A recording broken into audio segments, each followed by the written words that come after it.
Buenos amigos, para Ángel Barriuso, un servidor Manuel Jiménez, es un gran placer contar aquí con un amigo, con Luis González.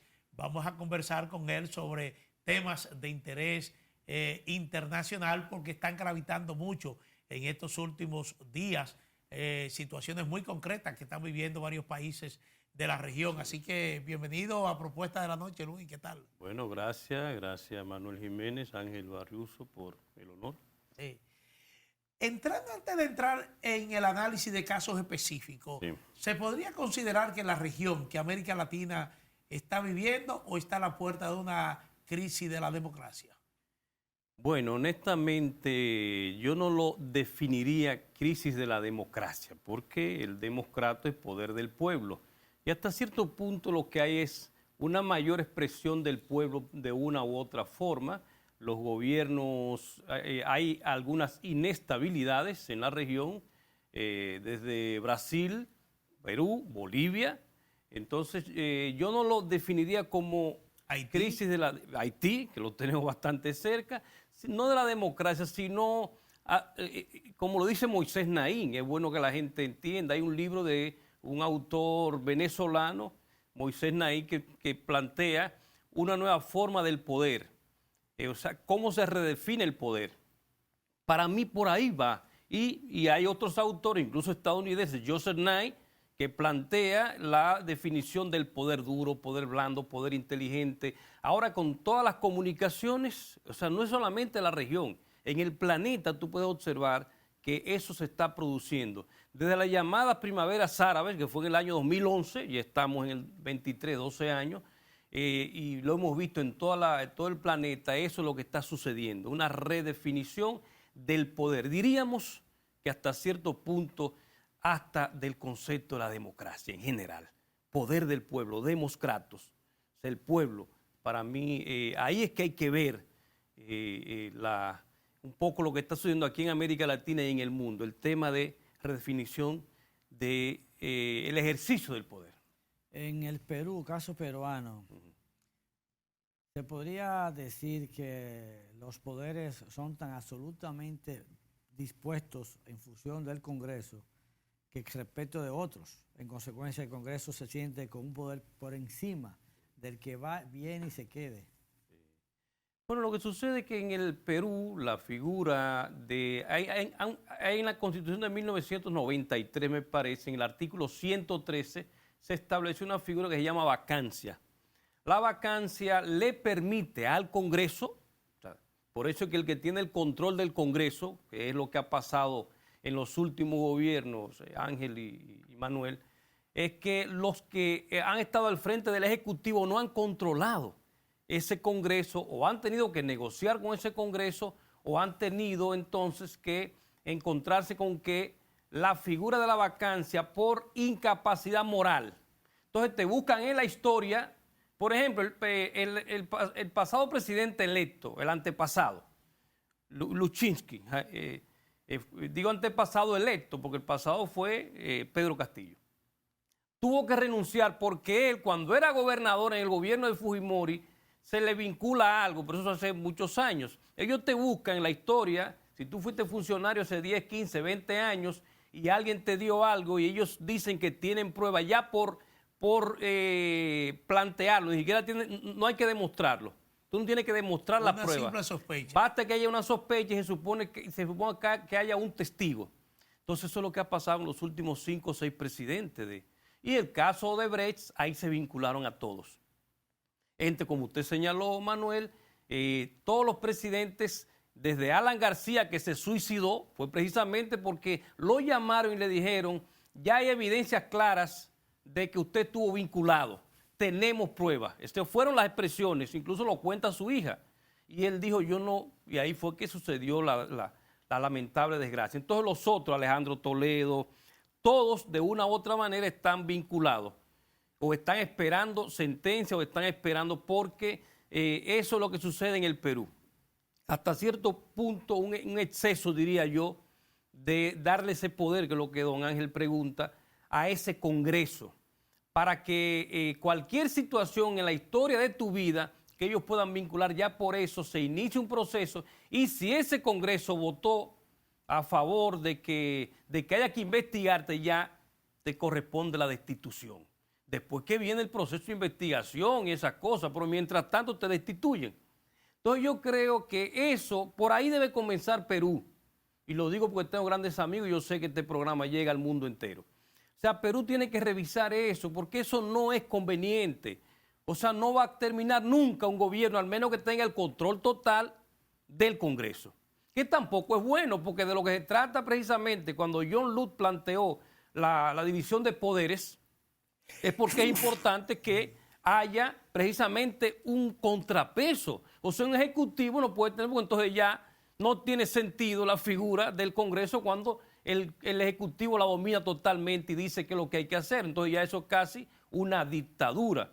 Que la palabra dictador no es ni mala ni buena, es una figura que se creó en la época romana. El dictador, cuando estaban en guerra, los romanos crearon la figura del dictador, que era mientras hubiese una situación, se le concedía el honor a un cónsul de que fuera dictador por 6, 2 meses, el tiempo que fuera necesario hasta que el Congreso pudiera reunirse. Entonces yo creo que un Congreso debe ser un contrapeso, pero no puede tener ese poder que tiene, de acuerdo al artículo 113 de la Constitución peruana, para decidir la incapacidad moral de los presidentes. Por eso nunca, o sea, ahora mismo, usted lo dijo Manuel, ahora mismo en este instante se está planteando la posibilidad de destitución también de Dina Boluarte por incapacidad moral. O sea, ya hay una, ahora mismo acaba de plantearse la vacancia por incapacidad moral y porque ella es responsable de los 50 muertos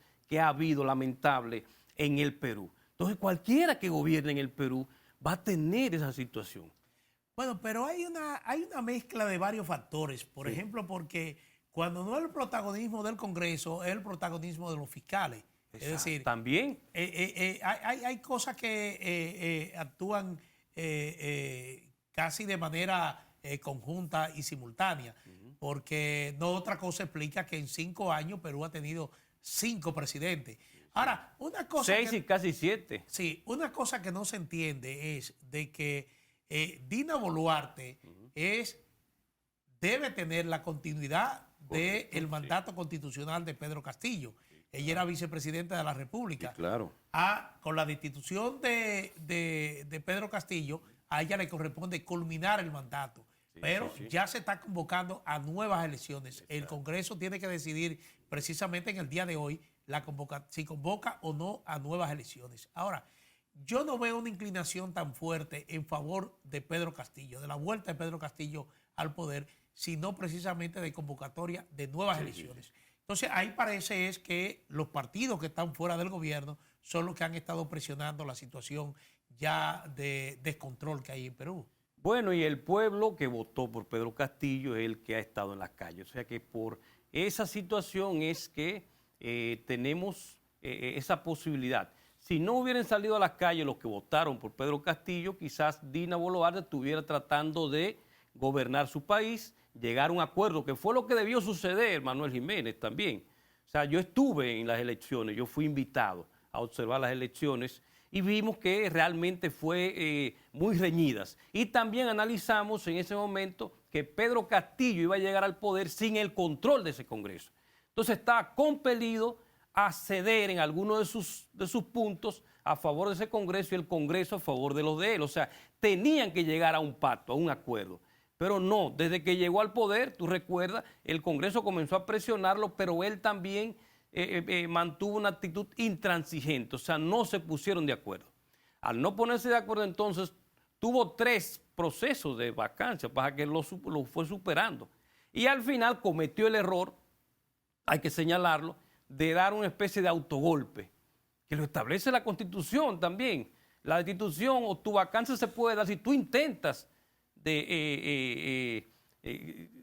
cerrar el Congreso, que fue lo que él planteó por un decreto. Entonces, ya automáticamente él se dio el autogolpe. O sea, desde el punto de vista jurídico, él mismo es quien permite la posibilidad. Si él no comete ese error y entonces replantea la posibilidad de negociación, hoy Pedro Castillo estuviera en el poder quizás. Y quizás Perú estuviera organizado y tratando de salir adelante. porque hay que señalar otra cosa, Ángel y Manuel, es que Perú también tiene una particularidad, y es que con tanta inestabilidad política es estable económicamente. Sí. Es uno de los países que ha mantenido mayor estabilidad económica, que eso es un tema incluso de otro programa, pero es interesante. Sin embargo, la política es fundamental porque la gente está en la calle, está muriendo gente, está desorganizado incluso la producción nacional, el empleo, cuando no hay estabilidad política. Sí, porque los bloqueos de carretera han impedido que los productos lleguen a los mercados y entonces escasean y encarecen. Así es. Da la impresión, lo comento para compartirlo, que experimenta Perú aquello que ocurrió aquí en los años 90, que obliga a una reforma constitucional cuando a Balaguer le cortan para que dure 2 años viviendo. Sí. Que aquella vez lo que hubo fue una recomposición de sobre quién recargaría el poder. Sí. Creo que fue más hacia la Suprema, hacia el Poder Judicial, que aquí se fortaleció en aquellos años. Sí, da a entender que en el Perú las fuerzas políticas tendrán que ponerse de acuerdo a los fines de ver cómo se gobiernan. Exacto. No, lo que establece la misma Constitución es la posibilidad cuando el presidente sale, la vicepresidenta, que es la que le corresponde en el orden, tiene que salir por cualquier razón, ya sea porque se produzca la vacancia también contra ella, es entonces a adelantar las elecciones, lo establece la misma Constitución. Pero yo estoy de acuerdo que en el futuro, don Ángel, se produzca una revisión de esa Constitución para esa misma figura, el artículo 113, entre otras cosas, porque si no, no va a avanzar el país. Porque es muy amplio, es decir, el Congreso puede agarrarse de cualquier cosa para... Es muy amplio, sencillamente la vacancia por incapacidad moral, o sea, cualquier cosa que haya en tu historial de vida, ya eso puede iniciar un proceso y por lo menos debes ir renunciando en lo que se investiga. Entonces así no van a durar los presidentes. Claro. Luis, pasando a otro tema igualmente de mucho interés, este 24 de febrero se cumple el primer año de la invasión de Rusia a Ucrania y lo que pinta este conflicto es que se extiende de una manera muy peligrosa. Sí, claro. ¿Qué tú entiendes? Sí, definitivamente se extiende, o sea, en estos momentos que usted y yo estamos hablando, que ya entramos casi al mes de febrero, o sea, al mes en que se inició, para los rusos no es, para el derecho internacional como tal no hay una guerra porque no se ha producido una declaración formal de guerra, pero de hecho hay una guerra. Para los rusos no hay una invasión porque ellos lo que hicieron fue lo que ellos llamaron una operación militar especial para desmilitarizar y desnazificar. Y fue en la zona del Donbass, una zona que ellos habían declarado 2 días antes, el 22 de febrero, habían declarado como, habían aceptado su declaración de independencia. De manera que para los rusos no hubo una invasión a Ucrania, sino defensa de un territorio. Pero de FARE... Pero no han cesado los ataques a la Pero capital, lo que te iba a decir, de FARE de hecho es que también están ahí, están atacando incluso la capital. En estos momentos la situación es más complicada porque entonces Volodymyr Zelensky tiene más apoyo, sigue pidiendo apoyo de Occidente.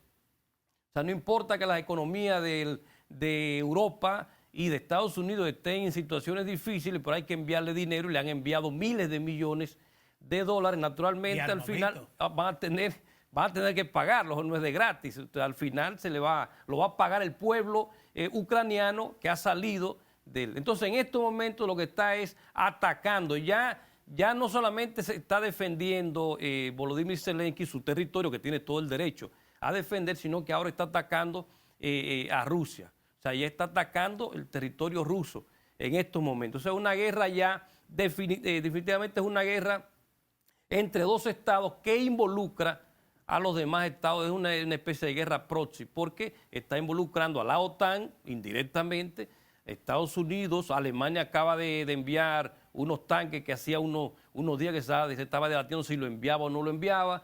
Y lo que vienen adelante, exacto, lo que vienen adelante es que se profundice la crisis. Al menos que antes de llegar ese 24 de febrero suceda algo extraordinario. Aunque no me parece, porque usted revisa la historia de Estados Unidos, en los momentos en que está la situación económica difícil, se origina una guerra. Búsquela, o sea, Yo se lo dejo a usted de tarea que me está mirando.